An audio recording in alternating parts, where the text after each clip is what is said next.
안녕하세요. 바른투자 커뮤니티 주식부장 양성소 멘토를 맡고 있는 이빨톡톡입니다.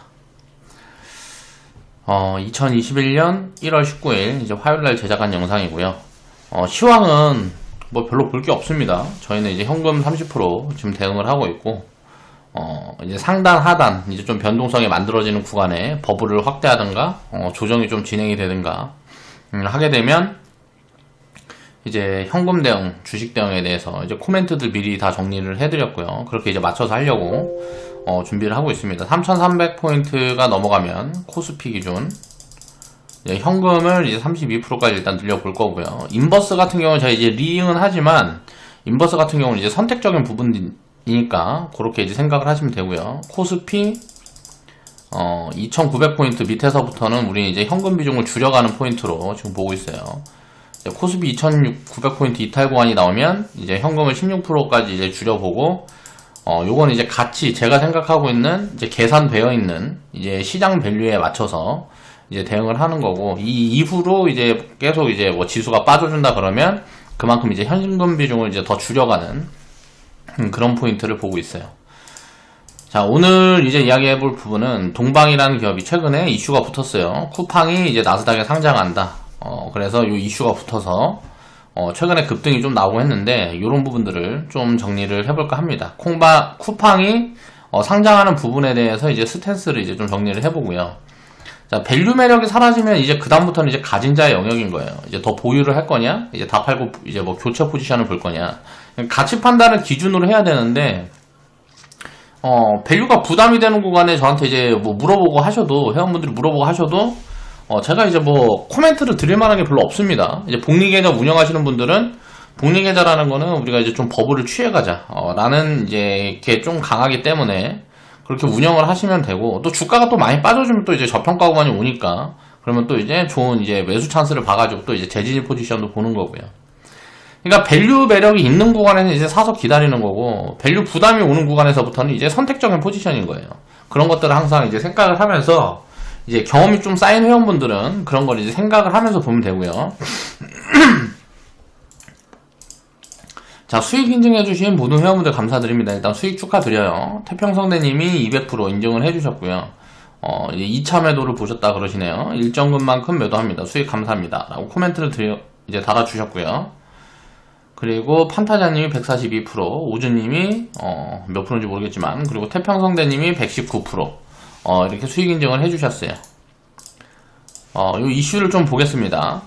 이제 밸류 매력이 사라지게 되면 그다음부터는 이제 가진 자의 영역이다 라고 봐야 되고, 동방 같은 경우는 조금 변동성들이 있어요. 이런 것들이 좀 이익에 대한 변동성이라든가 부채 부분들이 좀 있어서 그런 부분들을 정확하게 밸류를 좀 산출하기가 좀 어려운 기업이긴 한데, 제가 딱 생각했을 때는 이제 4,500원 위에서부터는 4,500원에서 한 6,000원 정도 구간은 지금 수준에서는 이제 적정 밸류 구간이라고 보고 있어요. 그러니까 요 구간에서는 더 보유를 해갈 건지, 아니면 교체 포지션을 볼 건지, 요거는 이제 본인이 이제 선택하에 하시면 되고요.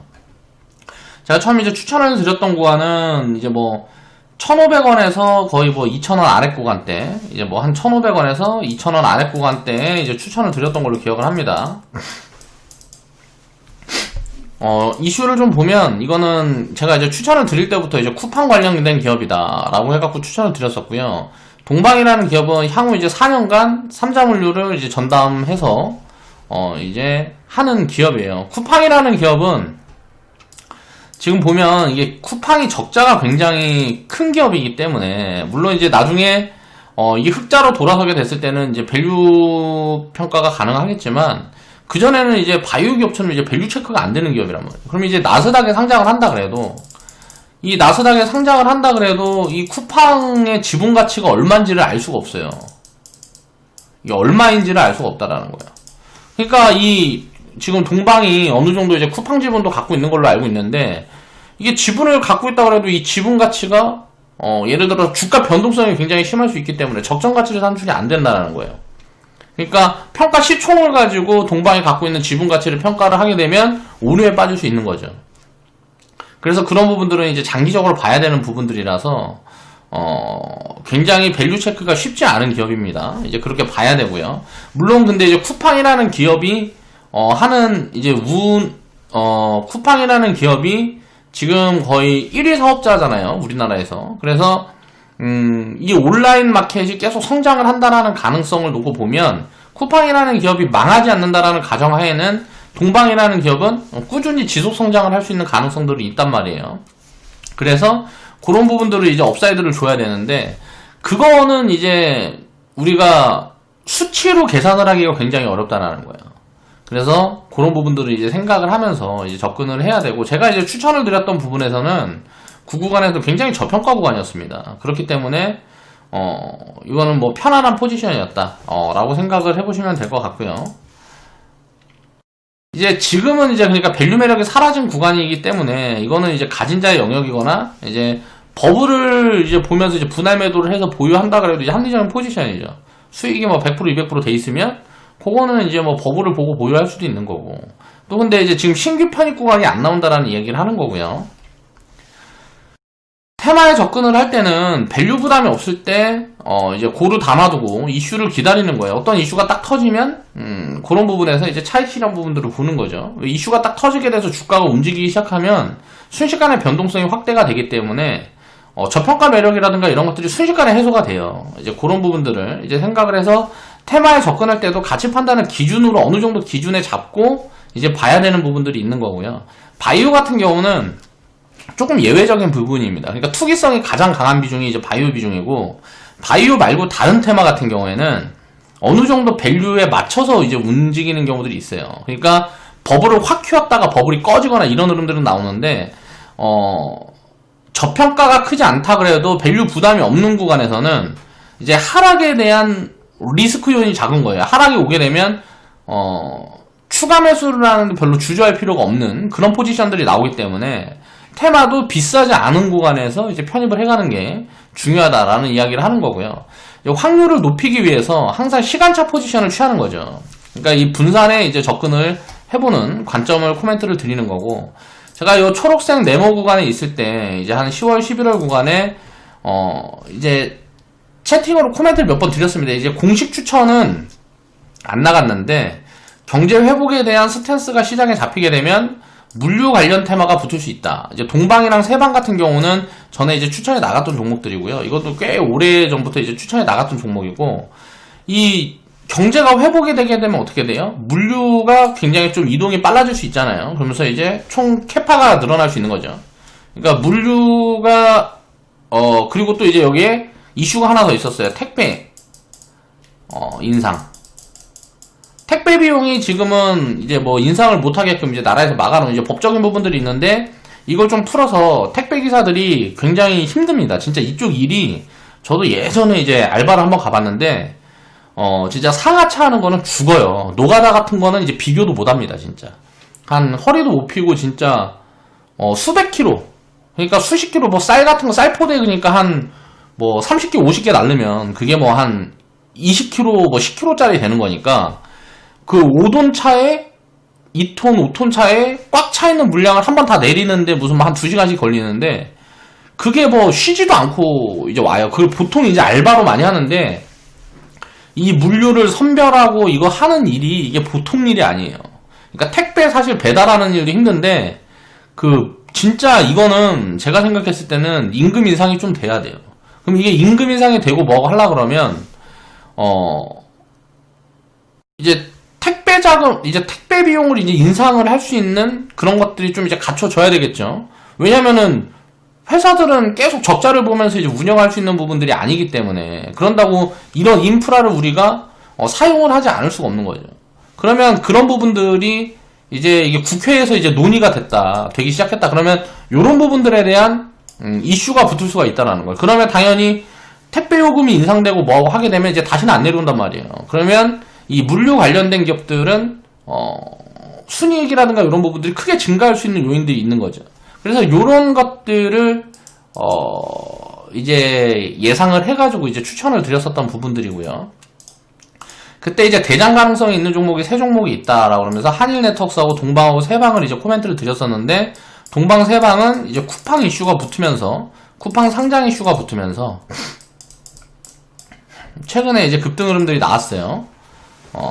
그러니까 이런 흐름들은 이제 이 상장 이슈를 보고 이제 제가 이제 그때 코멘트를 드린 건 아니지만 이제 얻어 걸린 거라고 이제 생각을 하시면 되고요. 그러면 이제 지금 같은 포지션에서 어떨까요? 이거 한일 네트워크스 끌고 가고 요거는 이제 차익 실현을 뭐 본다든가 세 종목 있으면 동방이든 세방이든 둘 중에 하나 줄이고 종목을 두 개로 줄인다든가 선택의 폭이 넓어지는 거죠.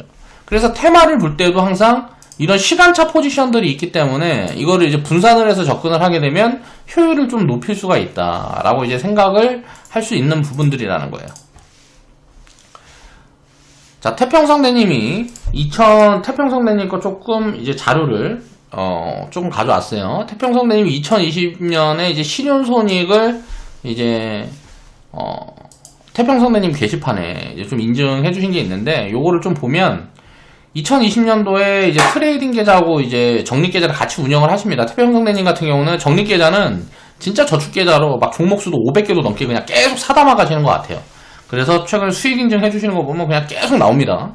종목을 그만큼 많이 갖고 있으니까 당연히 수익이 이제 많이 나는 거고요. 수익이 나는 확률이 높은 거다라고 생각을 하시면 되고, 트레이딩 계좌 같은 경우는 이제 손익이 한 3천 정도 이제 샀다 팔았다는 계좌니까 지금 이제 순이익이 찍혀 있고 적립 계좌 1번, 2번, 3번인 것 같아요.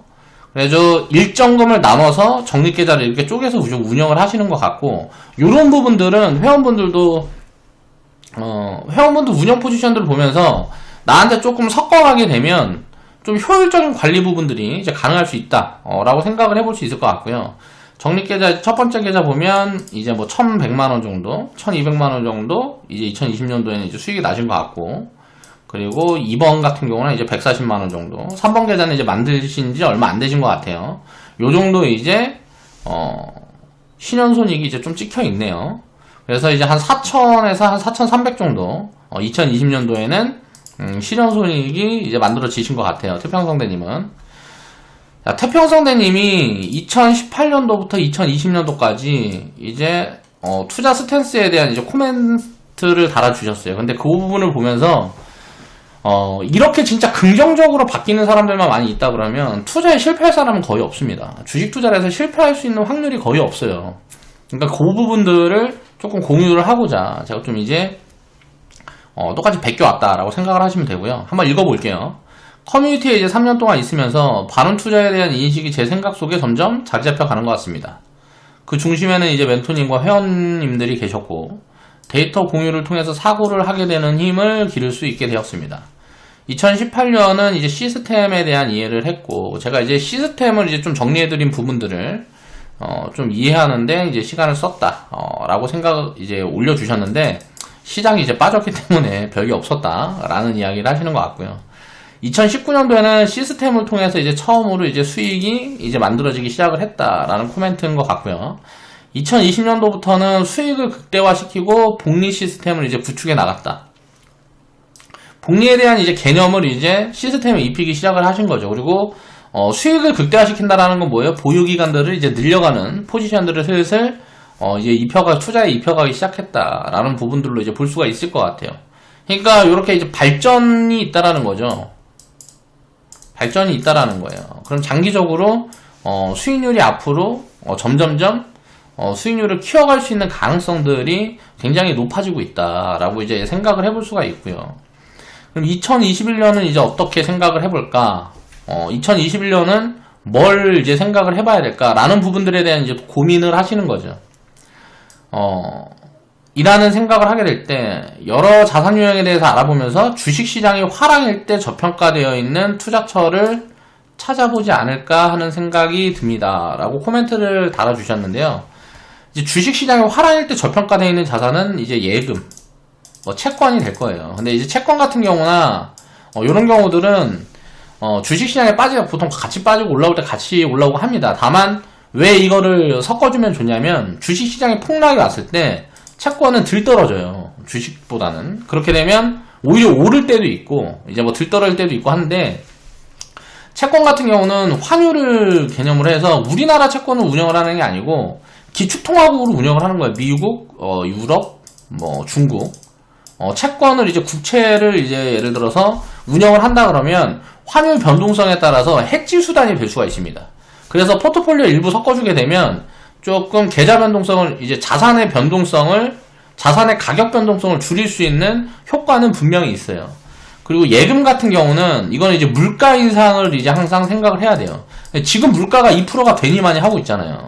그럼 이제 예금 같은 경우는 금리가 2% 이상 넘어가는 구간들, 그리고 3% 이상 넘어가는 구간들부터는 조금씩 비중을 할당해줘도 된다라고 생각을 해요. 그러니까 물가보다 예금 금리가 높은 구간에만 운영을 하는 거예요. 그렇지 않으면 감가상각이 계속 되는 거예요. 예금 같은 부분은. 그런 부분들을 이제 생각을 하면서 이런 것들을 좀 자산을 효율적으로 운영을 해보면 좋을 것 같고요. 또 해외 채권, 이제 뭐 ETF라든가 이런 것들을 자산을 운영을 하게 되면 자산관리사분들 많단 말이에요. 내가 이제 주 고객인 은행이라든가 이런데 이제 프라이빗 뱅커, 이제 PB 같은 경우, PB를 만날 때 투자 상품을 이제 뭐 자산관리사들한테 문의를 하면 이런 것들을 많이 알려준단 말이에요. 예를 들어 내가 미국 채권에다가 좀 투자를 하고 싶은데, 자, ETF 관련된 게 뭐가 있습니까? 그리고 거기에 특성들 좀 이제 알려주세요. 뭐 유럽 ETF, 뭐 미국, 중국 ETF, 또 여기에 세금은 어떻게 됩니까? 요런 부분들을 이제, 그래서 비과세를 운영을 하는 게 중요한 거죠. 그래서 요런 것들을 조금 이제 알아보는데, 자산관리사들을 좀 이제 활용을 하면 좋다. 이제 은행 프라이빗 뱅커 같은 경우는 이제 뭐 애지간한 은행이나 이제 뭐 증권사 같은 경우에는 뭐 대충 이제 고객 상담하면서 다 해주고 하니까 요즘 서비스가 굉장히 좀 많이 저렴해져 있기 때문에 옛날처럼 VIP만 관리하고 하는 게 아니에요. 그래서 그런 부분들을 조금 활용을 하면 이런 것들도 이제 해지용 수단으로 운영을 할 수가 있다라고 생각이 들고요.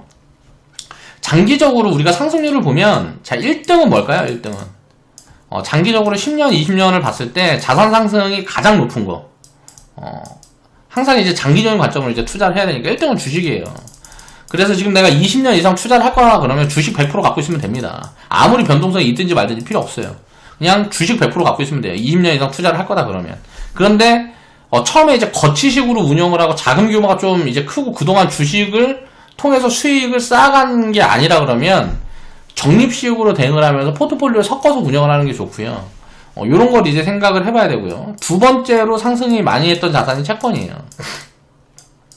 근데 이제 이 채권 같은 경우는 국가별로 조금 이제 다른 부분들이 있기 때문에, 이 채권에는 이제 뭐 국채라든가 뭐 이제 회사채라든가 여러 가지 개념이 있겠지만, 회사채 같은 경우를 할 바에는 저라면 제가 생각했을 때는 회사채를 이제 예를 들어 투자를 할 거면 그냥 주식 투자를 하는 게 훨씬 낫다라고 생각하고요.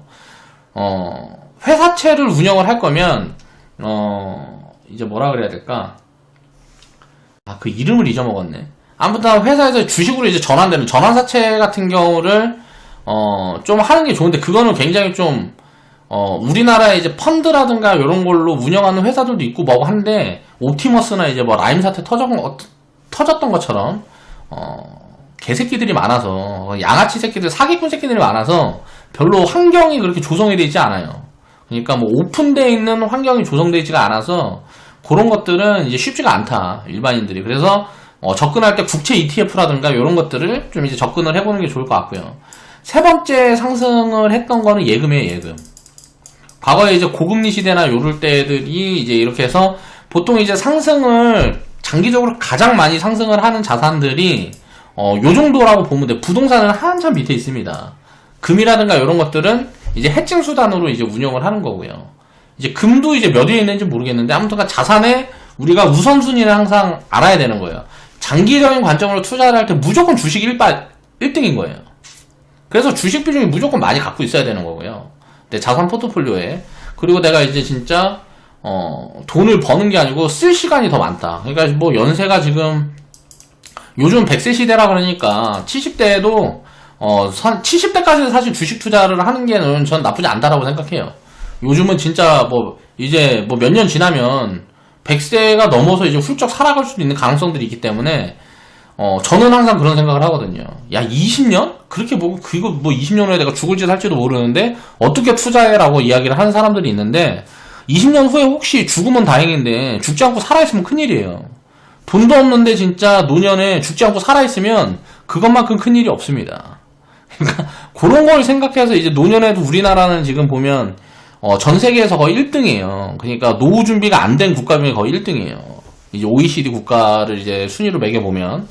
그래서 그런 부분들을 생각을 해서 우리나라는 조금 어쩔 수 없는 이제 노년층이라든가 젊은 층이라든가 투자가 거의 뭐 필수적인 부분에 좀 있다라고 생각을 해봐야 되고, 예금 같은 경우는 이제 인플레 시대가 다시 오게 되고 뭐하고 하게 되면 그 인플레를 막기 위한 예금 정책들이 막 들어가면서 물가보다 예금이 이제 올라가는 포지션들로 오게 되면 단기적으로 예금 비중을 좀 많이 키우는 포인트들이 올 거예요. 그러니까 그런 포지션 말고는 지금은 뭐 그러니까 저금리가 굉장히 뭐 크기 때문에 아직 뭐 한참 남았겠죠. 그래서 그런 부분들을 우리가 체크를 하면서 비중 설정을 해가는 게 중요하다라고 생각을 하고요. 자, 현재는 그래서 그 코멘트를 이제 또 이어서 읽어보면 여기에 대해서 제가 생각하고 있는 개인적인 스탠스들을 조금 이제 정리를 해드리기 위해서 이런 부분들을 이제 코멘트를 좀 달아본 거고요.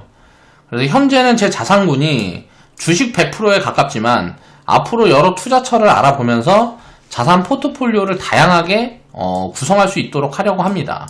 그러니까 자산 변동성을 줄이기 위한 노력에 들어섰다라는 거예요. 이런 데까지 지금 생각이 미친다라는 거죠. 그러면 거의 이거는 웬만한 자산관리사 수준까지 된 겁니다. 진짜 이렇게 인식이 좀 깨있는 분들이 있단 말이에요. 그럼 이런 분들을 태평성대님 이제 뭐 매매일지라든가 이런 것들이 신규 회원분들 같은 경우에는 계좌 보고 또 꾸준히 해주시고 하니까 그런 것들을 과거 데이터가 카페에 다 있잖아요. 그거를 다 참고해서 한번 훑어보시면 내가 투자해 나가는데도 굉장히 좀 도움이 될 거라고 생각을 합니다. 그래서 신규 회원분들은 이제 바른투자 커뮤니티 신규 회원분들은 태평성대님 이제 게시판 가셔서 이제 그 데이터들을 조금 보시면 좀 도움이 될 것 같아요. 그리고 올해 2020년은 제 연봉만큼 수익을 얻은 것 같습니다. 하지만 이제 수익보다 더 중요한 것은 바른 투자에 대한 인식이지요. 이제 수익은 투자를 오래 하게 되면 자연스레 따라오기 마련이니까요. 제가 이제 항상 리딩을 하면서 가장 많이 하는 말이긴 한데, 이게 투자를 오래 하는 게 쉽지가 않아요. 그러니까 인간의 이제 본성을 누르고 가야 되기 때문에 이제 특히 손실 구간이고 뭐고 할 때는 투자를 이어가는 걸 굉장히 힘들어하죠. 그때가 굉장히 좋은 기회인데 지나고 나야 그 좋은 기회가 보이는 거니까 그 당시에는 언론이고 뭐고 이제 굉장히 위험하고 힘들고 막 어렵고 안 좋고 이런 이야기들만 나오다 보니까 심리적으로 연동이 많이 되거든요. 그래서 남들이 포기할 때 포기하지 않아야 되는 거예요. 그게 굉장히 힘든 거죠. 우리는 이제 그런 경험들을 했죠. 2018년도부터 2020년 3월 코로나 폭락까지, 자, 요 구간까지 기나긴 하락장에 대한 경험을 한 분들은 절대 망할 수 없습니다. 앞으로 이제 뭐 어떤 하락이 오더라도 다 견뎌낼 수 있어요. 한국의 IMF가 또 오더라도 견뎌낼 수 있다. 그걸 견뎌내게 되면 이미 부는 갖춰지는 거예요. 그러니까 투자를 딱 시작한 순간부터 내가 20년만 버티면 그냥 나는 자본의 자유를 얻는다. 내가 지금 땡전 한 푼 없어도 단돈 10만원, 20만원씩 지금 저축을 한다 그래도 내 노후 준비는 뭐 20년, 30년이 지나면 다 갖춰진다. 라고 생각하고 접근을 해야 되는 거예요. 주식 투자를 할 땐. 그래서 단기적인 관점에서 벗어나려는 노력들을 해야 된다. 멘토님과 회원님들께 감사하다는 말씀을 드리고 싶네요. 어제 멘토님 유튜브 영상 보니까 안경 쓰셨던데 열공하신다고 눈이 많이 나빠지신 건 아닌가 생각해 봅니다. 예, 눈이 많이 나빠졌어요. 맨날 핸드폰 들여다보고 있고 뭐 그런 거 있어서. 그런데 뭐 어쩔 수 없죠. 이제 노안이 좀 오는 것 같아요. 이제 나이가 차가고 하니까 노안도 좀 오는 것 같고, 그래서 안경을 이제 맞추려고 지금은 이제 매니저님과 안경 막 쓰고 있고 한데 안경도 하나 맞춰야 되겠어요. 정말 고생 많으셔요. 커뮤니티가 얼른 성장하길 바랍니다. 그러니까 저도 처음에는 얼른 성장을 시키고 싶었는데 이제 얼른 성장시키는 것보다 그냥 성장을 시키는 게 중요한 것 같아요. 이걸 빠르게 성장을 시키려고 그러다 보면 욕심을 내게 되니까 요즘은 책임감이 굉장히 많이 들어요. 그러니까 회원분들한테 그러니까 어차피 투자를 하면 오래 유지를 해야 되는 건데 수익이 담보가 되려고 그러면 장기적인 투자를 해야 되는데 그런 부분들에 대해 처음에는 이 리딩 이거 해갖고 돈을 벌어야지라는 게 더 강했어요. 근데 지금은 책임감이 많이 있어서 책임감이 좀 많이 형성이 돼서 회원분들 계좌 흐름이라든가 코멘트 심리 상태까지도 신경이 쓰여요. 그래서 저는 사실 이런 일을 하는 게 좀 몸에 맞지 않는 사람이라서 이제 법인화를 해가지고 이제 리딩도 조금 빨리 저보다 이제 더 탤런트 있는 분들을 찾아서 그거를 이제 좀 넘겨주고 제가 이제 좀 뒤에서 서포트하는 방향으로 그런 구조까지 빨리 좀 만들었으면 좋겠다. 그러니까 제가 지치기 전에 그런 좀 이제 욕심이 있어요. 그래서 알아서 이제 성장을 하게 되면 저는 이제 커뮤니티에서 요 리딩 사업체에서 이제 그냥 주주로 활동을 하는 그걸 이제 목표 하에 지금 이제 고민들을 많이 하고 있어요.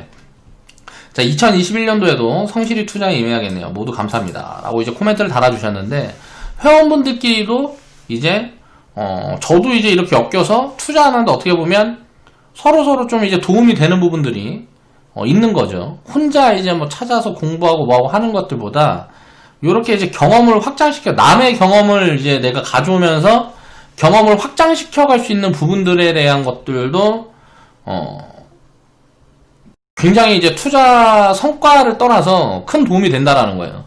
그래서 다른 사람들의 데이터들을 최대한 많이 접하는 게 이제 중요하다라고도 생각을 해요. 왜냐면 내가 기본적인 그릇이 갖춰져 있지 않을 때는 남들의 데이터를 이제 활용을 해서 나만의 성과를 만들어가기 전에 그런 것들을 이제 참고할 수 있는 지표로 많이 활용을 할 수가 있다라는 거죠. 그런 부분들을 좀 이제 생각을 해보자. 자, 오늘 그래서 이제 살펴본 내용은 쿠팡 상장 이슈에 대한 이제 스탠스 정리를 했는데, 여기에서 이제 중요한 건 쿠팡이라는 기업이 얼마인지를 산출할 수가 없다. 그럼 나스닥에 상장을 한다 그래도 시총이 잡히는 만큼의 지분 가치에 대한 걸 측정할 수가 없다라는 거예요. 그럼 동방에 지금 이제 이 기업이 이익을 내고 있는 부분들이라든가 이제 성장성이라든가 성장률이라든가 이런 것들을 체크를 해봤을 때 지금 구간은 싼 구간이 아니라는 거죠. 그러면 밸류 매력이 사라지게 되면 항상 가진 자의 영역이다라고 생각을 하고 투기적으로 접근하는 걸 하면 안 된다라는 거예요. 그래서 지금 이슈가, 시장에 있는 이슈가 뭐 이런 상장 이슈라는 거는 계속 나오는 거니까 이제 주식 투자를 하다 보면 계속 나옵니다. 계속. 그래서 이런 부분들에 대한 경험을 계속 가져가는 것들도 중요해요. 이 이후에 이런 경우가 됐을 때는 이렇게, 저런 경우가 됐을 때는 저렇게, 이제 변동성이 달라지는 부분들도 왜 그런지 이해를 좀 해가는 부분들이 필요하고, 이런 이슈들이 붙었을 때 주가가 급등하고 뭐하고 했을 때 이제 뭐 뉴스가 나오는 타이밍이랑 그런 것들이 불거지고 뭐하고 했을 때 항상 좋은 차익 실현 기회가 되는 거예요. 가진 자는 예를 들어서 분할 매도를 하고 끌고 갈 수 있는 포지션도 되는 거고요. 자, 교체 포지션을 봐서 저평가 자산으로 자산을 옮겨가는 것도 합리적이라는 거죠. 그래서 정답이라는 게 항상 없다라는 거예요. 다만 오답은 있습니다. 오답은 뭐냐면 밸류 매력이 없고 이렇게 이슈가 붙어서 주가 급등해 있는데 요런 데서 이제 신규 편입을 보는 거는 오답인 거예요. 그러니까 이제 뭐 매도 관점에서 놓고 보면 다 팔든 이제 나눠 팔든 요런 것들은 어차피 수익을 챙겨간 부분들이고 이제 리스크가 해칭이 된 구간들이라서 요런 것들은 어떻게 한다 그래도 합리적인 판단이에요. 다만 이제 신규 편입 같은 경우는 비쌀 때 사거나 이슈가 붙어 있을 때 사는 건 항상 오답일 수 있다라는 거죠. 그러니까 정답은 없지만 오답은 있다라는 거예요. 이런 걸 이제 생각을 하고 이제 투자를 해야 된다는 거예요. 그래서 신규 포지션들을 볼 때 항상 조심해야 되는 부분들은 이슈를 조심해야 돼요. 이슈가 붙었으면 야 이거 쿠팡 이거 상장하면 대박이겠네. 더 올라가겠네 지금보다. 이런 생각으로 접근하면 안 된다는 거예요. 가치 판단을 기준으로 해서 접근을 해야 된다는 거지. 그러니까 이슈와 이제 버블일 때 비쌀 때, 그러니까 쉽게 말하면 비쌀 때는 신규 편입을 안 보는 게 합리적인 판단이라는 거예요. 가진 자들은 어때요?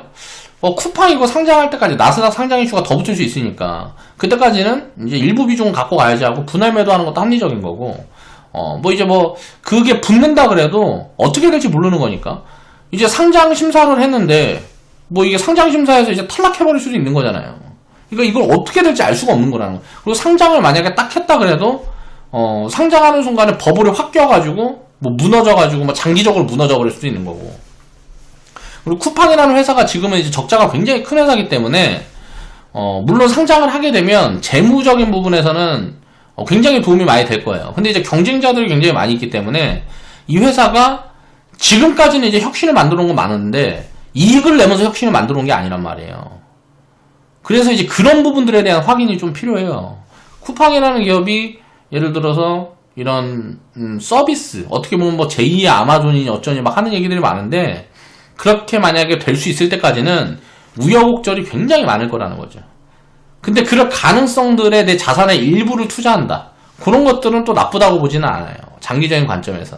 그래서 리스크를 제한시킬 수 있는 범위 내에서 우리가 포지션을 설정을 해야 되고, 단기적인 포지션을 설정을 할 때 제가 말하는 단기 포지션은 3년입니다. 3년. 3개월에서 3년을 말하는 거예요. 단기적인 포지션으로 신규 관점을 접근할 때는 이거는 옳지 않은 판단이라는 거예요. 자, 그래서 그런 부분들을 항상 생각을 하면서 투자를 하게 되면 투자 성과를 조금 더 확률 높게 이제 좋은 방향으로 끌고 갈 수 있지 않을까 라고 개인적으로 생각을 합니다. 자, 오늘 방송 마무리할게요.